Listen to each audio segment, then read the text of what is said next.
दिल्लीतल्या लाल किल्ल्याजवळ झालेल्या भीषण स्फोटावर इस्रायलनं शोक व्यक्त केला आहे। इस्रायलचे परराष्ट्र मंत्री गिदोन सार यांनी सोशल मीडियावर पोस्ट केली आहे। यावेळी त्यांनी स्फोटातील निष्पाप मृतांना श्रद्धांजली अर्पण केली आणि त्यांच्या कुटुंबियांप्रती सहवेदना व्यक्त केली।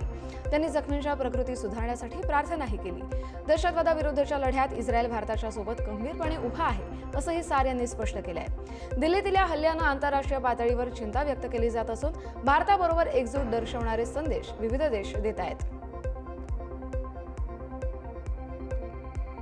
दिल्लीतील लाल किल्ल्याजवळ झालेल्या कार स्फोटावर सिंगापूरने देखील तीव्र प्रतिक्रिया व्यक्त केली आहे। भारतातील सिंगापूरचे उच्चायुक्त सायमन वोंग यांनी या घटनेला दहशतवादी कृत्य म्हणत कठोर निषेध नोंदवलाय। सोशल मीडियावर पोस्ट करत त्यांनी स्फोटातील बळी गेलेल्यांच्या कुटुंबियांप्रती सहवेदना व्यक्त करत जखमींसाठी प्रार्थना केली। दहशतवादाविरुद्धच्या लढ्यात सिंगापूर भारतासोबत ठामपणे उभा असल्याचं देखील वोंग यांनी म्हटलंय। दिल्लीतील लाल किल्ल्याजवळ झालेल्या भीषण स्फोटानंतर कर्नाटकचे उपमुख्यमंत्री डी.के. शिवकुमार यांनी केंद्र सरकारला कठोर कारवाईची विनंती केली आहे। या स्फोटात 12 जणांचा मृत्यू झाला असून गुन्हेगारांना निश्चित शिक्षा व्हावी आणि पीडितांना न्याय मिळावा, असं ते म्हणाले। देशाची एकता, शांतता आणि दहशतवादी कारवायांबाबत आपण अत्यंत सावध राहिलं पाहिजे, असंही त्यांनी पत्रकारांशी बोलताना सांगितलं। कर्नाटकातील सुरक्षेचा आढावा गृहमंत्री घेत असून मुख्यमंत्री सिद्धरामय्या यांनी देखील आवश्यक ती पावलं उचलण्याचे आदेश दिल्याची माहिती त्यांनी दिली आहे। दिल्ली मेट्रो रेल कॉर्पोरेशननं लाल किल्ल्याजवळ झालेल्या स्फोटाच्या पार्श्वभूमीवर महत्त्वाचा निर्णय घेतलाय। तपास यंत्रणांना सहकार्य आणि परिसरातील सुरक्षा कायम ठेवण्यासाठी लाल किल्ला मेट्रो स्टेशन 12 नोव्हेंबरला देखील प्रवाशांसाठी बंद ठेवलं जाईल, अशी माहिती DMRCनं दिली आहे। मात्र इतर सगळी मेट्रो स्टेशन्स नेहमीप्रमाणे कार्यरत राहतील। प्रवाशांनी या काळात पर्यायी मार्गांचा वापर करावा, असं आवाहन करण्यात आलंय। दिल्लीतील सुरक्षा यंत्रणा सतर्क असून तपास पथकं आणि इतर अधिकाऱ्यांकडून उपाययोजना केल्या जात आहेत। भारताचे पंतप्रधान नरेंद्र मोदी 2 दिवसांच्या भूतान दौऱ्यावर आहेत। थिम्पूतील पारो विमानतळावर भूतानचे पंतप्रधान शेरिंग टोब्गे यांनी पंतप्रधान मोदी यांचं उत्साहपूर्ण स्वागत केलं। मोदींचा हा दौरा भारत-भूतान मैत्री अधिक मजबूत करण्यासाठी महत्त्वाचा मानला जातोय। दोन्ही देशांदरम्यान रणनीतिक सहकार्य, आर्थिक भागीदारी आणि सांस्कृतिक आदानप्रदान यासह विविध विषयांवर चर्चा होतीये। याच दौऱ्यात एका जलविद्युत प्रकल्पाचं देखील उद्घाटन होणार असून या प्रकल्पामुळे भूतानच्या ऊर्जा उत्पादन क्षमतेत वाढ होणार आहे। दिल्लीतील स्फोटातील बळींसाठी भूतानमध्ये आज भावनिक श्रद्धांजली अर्पण करण्यात आली। थिम्पू इथल्या शांगीमिथांग स्टेडियममध्ये भूतानचे राजे जिग्मे खेसर नामग्याल वांगचुक यांच्या उपस्थितीत विशेष प्रार्थना सभा आयोजित करण्यात आली। भारताचे पंतप्रधान नरेंद्र मोदी हे देखील या प्रसंगी उपस्थित होते। हजारो भूतानी नागरिकांनी मोठ्या संख्येनं सहभागी होत भारताची एकात्मता व्यक्त केली। स्फोटातील बळी, जखमी आणि त्यांच्या कुटुंबियांसाठी सामूहिक प्रार्थनाही करण्यात आली। भूतानच्या जनतेनं या माध्यमातून भारताला दृढ पाठिंबा आणि सहानुभूतीचा संदेशही दिलाय। भूतान भेटीदरम्यान पंतप्रधान नरेंद्र मोदी आणि भूतानचे राजे जिग्मे खेसर नामग्याल वांगचुक यांच्यात अत्यंत फलदायी बैठक पार पडली। पंतप्रधान नरेंद्र मोदी यांनी सोशल मीडियावर ही माहिती दिली आहे। भारत-भूतान संबंधाच्या सगळ्या क्षेत्रांचा आढावा घेण्यात आल्याचं ते म्हणाले। ऊर्जा, क्षमता वाढवणी, कनेक्टिव्हिटी, तंत्रज्ञान, संरक्षण आणि सुरक्षा या महत्त्वपूर्ण विषयांवर सहकार्य वाढवण्याबाबत चर्चा झाली। भूतानच्या विकास यात्रेत भारत की पार्टनर आहे याचा आम्हाला अभिमान असल्याचंही त्यांनी नमूद केलंय। दोन्ही देशांमधील रणनीतिक भागीदारी अधिक दृढ करण्याच्या दृष्टीनं ही भेट महत्त्वाची ठरली आहे। देशभरातील विमानतळांवर सुरक्षा कडक करण्यात आल्यानंतर इंडिगो एअरलाइन्सनं प्रवाशांना महत्त्वाचा इशारा जारी केला आहे। वाढलेल्या सुरक्षा उपायांमुळे प्रवेश तपासणी, सुरक्षा तपासणी आणि चेक इन प्रक्रिया अधिक वेळ घेऊ शकते, त्यामुळे प्रवाशांनी विमानतळावर लवकर पोहोचावं असं आवाहन करण्यात आलंय। नियमांनुसार प्रवाशांना विमानात चढण्यापूर्वी दुय्यम सुरक्षा तपासणीतूनही जावं लागू शकतं। दरम्यान हे सगळे उपाय प्रवाशांच्या सुरक्षेसाठी असून इंडिगोनं प्रवाशांकडून सहकार्याची अपेक्षा केली आहे। शारीरिक संबंधांसाठी संमतीचं वय 18 वरून 16 वर्ष करण्याची याचिका सर्वोच्च न्यायालयात दाखल करण्यात आली आहे। ज्येष्ठ वकील इंदिरा जयसिंग यांनी ही याचिका दाखल केली आहे। सध्या देशात संमतीचं वय 18 वर्ष आहे। सध्या देशात संमतीचं वय 18 वर्ष असून 25 जुलै 2025ला केंद्र सरकारनं वयोमर्यादा कमी करता येणार नाही, असं स्पष्टपणे कोर्टात सांगितलं होतं। 18 वर्षांखालील किशोरांना शोषणापासून संरक्षण देणं अत्यावश्यक असल्याचंही ते म्हणाले। केंद्राचं असं मत आहे की ही वयोमर्यादा सैल झाली तर पॉस्को आणि BNS यासारख्या कायद्यांचं प्रतिबंधात्मक स्वरूप कमकुवत होऊ शकतं, असं मत केंद्रानं व्यक्त केलंय। छत्तीसगडमध्ये नक्षलवाद संपवण्यासाठी सरकार मानवतावादी प्रयत्न करत आहे। उपमुख्यमंत्री विजय शर्मा यांनी विजापूर दौऱ्यात कुख्यात नक्षलवादी हिडमा आणि बरसेदेवा यांच्या गावांना भेट देत त्यांच्या आईंशी संवाद साधला। सरकार पुनर्वसनाची हमी देत असतानाच दोन्ही आईंनी भावनिक व्हिडिओद्वारे मुलांना शस्त्र सोडून घरी परत येण्याचं आवाहन केलंय। काहींनी अनर्थ होण्यापूर्वी त्यांनी आत्मसमर्पण करावं, सरकार त्यांची पूर्ण काळजी घेईल असं देखील उपमुख्यमंत्री म्हणाले। त्यांनी कुटुंबियांसोबत जेवण करत विकासाच्या गरजांवर देखील चर्चा केली। राष्ट्रीय तपास यंत्रणेनं तेलंगणातील माओवादी कारवायांवर मोठी कारवाई केली आहे। एनआयएनं हैदराबादमधल्या विशेष न्यायालयात 3 स्वतंत्र आरोपपत्र दाखल करत बंदी घातलेल्या सीपीआय संघटनेच्या 21 कार्यकर्त्यांवर गंभीर आरोप केलेत। यामध्ये 20 अटक आरोपी आहेत आणि 1 फरार आरोपीचा समावेश आहे।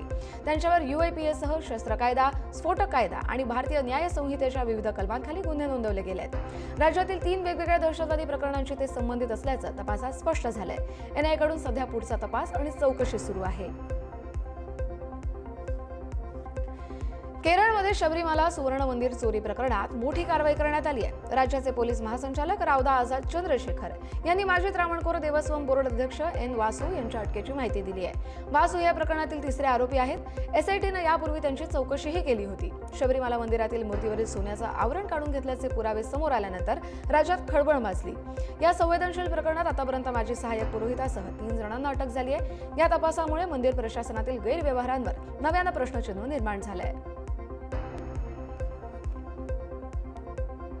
कर्नाटकात वेगळ्या राज्याच्या मागणीला वेग आलाय। काँग्रेसचे आमदार राजू कागे यांनी मुख्यमंत्री सिद्धरामय्या यांना पत्र लिहून उत्तर कर्नाटकसाठी स्वतंत्र राज्याची मागणी केली आहे। उत्तर कर्नाटकवर सातत्यानं अन्याय, दुर्लक्ष आणि भेदभाव होत असल्याचा आरोपही त्यांनी केला।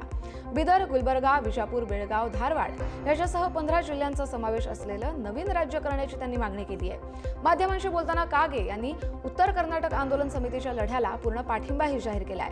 डिसेंबरच्या अधिवेशनात हा मुद्दा जोरदारपणे मांडणार असून स्वतंत्र राज्य आंदोलनाचं नेतृत्व करण्याची तयारी देखील त्यांनी दर्शवली आहे।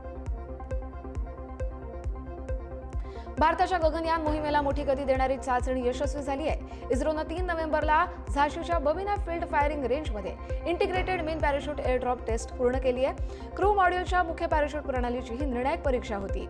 आयएफच्या IL-76 विमानातून 2.5 किलोमीटर उंचीवरून सोडलेल्या डमी मॉड्यूलनं कठीण परिस्थितीत देखील सुरक्षित लँडिंग केलं।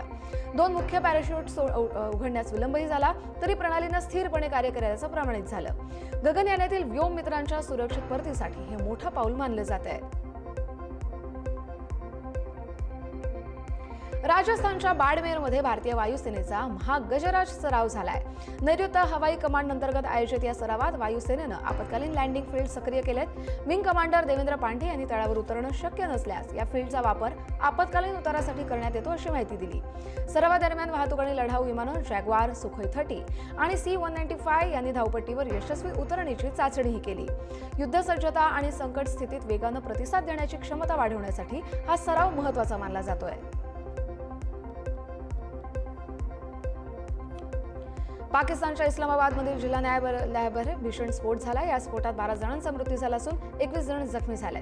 दुपारी 1 वाजताच्या सुमारास न्यायालयाच्या पार्किंग परिसरात असलेल्या वाहनांमध्ये हा स्फोट झाला। स्फोटाचा आवाज पोलीस लाईन्स मुख्यालयापर्यंत ऐकू गेल्यानं परिसरात घबराट पसरली। बचाव पथक आणि सुरक्षा दलांनी तातडीनं घटनास्थळी धाव घेत परिसराला वेढा घातला। या स्फोटात मोठ्या प्रमाणात नुकसान झालं असून बॉम्ब स्क्वॉड तपास करतंय आणि हा स्फोट नेमका कशामुळे झाला याचा तपास सध्या अधिकाऱ्यांकडून सुरू आहे।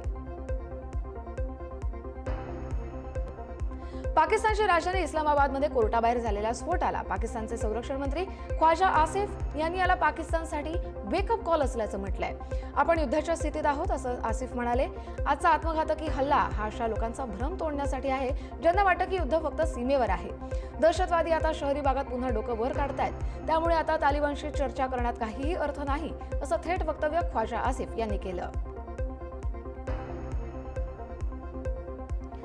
अमेरिकेचे राष्ट्राध्यक्ष डोनाल्ड ट्रम्प यांनी भारतावरील टॅरिफ कमी करण्याचे संकेत दिले। भारतानं रशियन तेलाची खरेदी कमी केल्यामुळे आता अमेरिका भारतावरील शुल्क कमी करण्याची शक्यता आहे। भारतावर रशियन तेलाच्या खरेदीमुळे खूप जास्त टॅरिफ लागू आहे, पण आता भारतानं रशियन तेलाची खरेदी कमी केली आहे, त्यामुळे आम्ही भारतावर लावलेलं उच्च टॅरिफ कमी करणार आहोत असं म्हणतायत ट्रम्प। भारत अमेरिका व्यापार करार लवकरच अंतिम टप्प्यात पोहोचेल असं देखील त्यांनी म्हटलंय।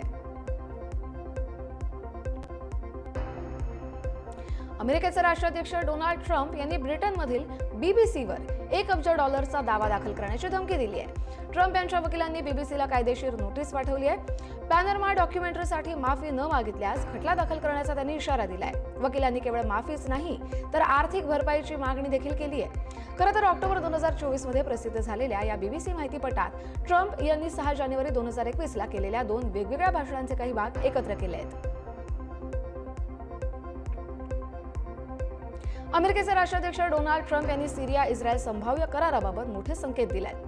तुम्ही सिरियाबद्दल लवकरच एका घोषणेची अपेक्षा करू शकता, असं ट्रम्प यांनी एका पत्रकाराच्या प्रश्नावर म्हटलंय. त्यांच्या प्रतिक्रियेनंतर दोन्ही देशांमध्ये शांतता करार किंवा सुरक्षा करार होण्याची शक्यता वाढली आहे. सिरियाच्या नव्या नेतृत्वानंतर अमेरिका-सिरिया संबंधांमध्ये सुधारणा दिसत असून इस्रायलसोबतचा संभाव्य करार मध्य पूर्वेतील भूराजकीय समीकरणांमध्ये मोठा बदल घडवू शकतो. या घडामोडींवर जगभरातील राजनैतिक वर्तुळाचं देखील आता लक्ष केंद्रित झालंय. इस्रायलमधील मोशाव इथं नवानगरचे महाराजा जाम साहेब दिग्विजय सिंगजी रणजित सिंगजी यांच्या पुतळ्याचं अनावरण करण्यात आलं. इंडियन शिंडलर म्हणून ओळखल्या जाणाऱ्या महाराजांनी दुसऱ्या महायुद्धात जवळपास 1000 पोलिश आणि ज्यू मुलांना आश्रय देऊन मानवतेचं अद्वितीय उदाहरण घालून दिलं होतं. 1942 मध्ये बाळाचडी इथं त्यांच्या वास्तव्याची सोय करून त्यांना सुरक्षित छप्पर दिलं.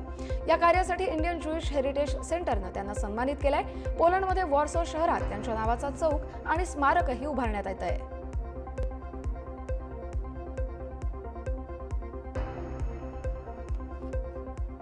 Thank you.